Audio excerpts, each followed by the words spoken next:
പ്രിയമുള്ളവരെ, Panangad north AUP സ്കൂളിലെ ശ്രീനന്ദയുടെ മരിച്ചുപോയ അച്ഛൻ എഴുതിയ ഒരു കത്താണ് ഇന്ന് തെരുവിൽ വായിക്കാൻ ഉദ്ദേശിക്കുന്നത്.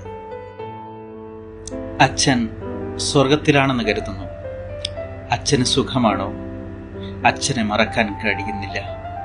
അച്ഛൻ എന്നാണ് തിരിച്ചു വരിക? ആ ദിവസത്തിനായി ഞാൻ കാത്തിരിക്കുന്നു. അച്ഛനവിടെ ഒരുപാട് സുഹൃത്തുക്കൾ ഉണ്ടാകുമല്ലേ? അച്ഛനില്ലാത്തത് കൊണ്ട് ഞങ്ങൾക്ക് ഇവിടെ ഒരു സുഖവുമില്ല. അച്ഛനെ എന്നെങ്കിലും ഞാൻ കാണും. അമ്മ ഞങ്ങളെ നല്ലോണം നോക്കുന്നുണ്ട്. ഞാൻ നന്നായി പഠിക്കുന്നുണ്ട്. അച്ഛനെ 1000 ഉമ്മ. ബാക്കി പിന്നീട് എഴുതാം.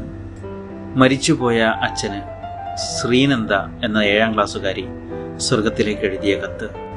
അച്ഛൻ മരിച്ചുപോയിട്ടുള്ള എല്ലാ നോവ് പേറുന്ന കുട്ടികളുടെയും നോവാണ് ശ്രീനന്ദ ഈ കത്തിലൂടെ എഴുതി വച്ചിരിക്കുന്നത്.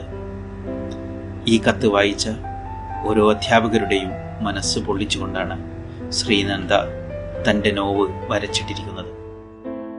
വായന മാസാചാരണ പരിപാടിയുടെ ഭാഗമായി പനങ്ങാട് AUP സ്കൂൾ വിദ്യാരംഗം സംഘടിപ്പിച്ച കത്തെഴുതാം സമ്മാനം നേടാം എന്ന പരിപാടിയിൽ പങ്കെടുത്ത ശ്രീനന്ദ എന്നു പേരുള്ള 7ാം ക്ലാസ് വിദ്യാർത്ഥിനിയുടെ മരിച്ചുപോയ അച്ഛൻ എഴുതിയ കത്താണ് അധ്യാപകരുടെ ശ്രദ്ധയിൽപ്പെട്ട് ഇപ്പോൾ സോഷ്യൽ മീഡിയയിൽ വൈറലായി കൊണ്ടിരിക്കുന്നത്.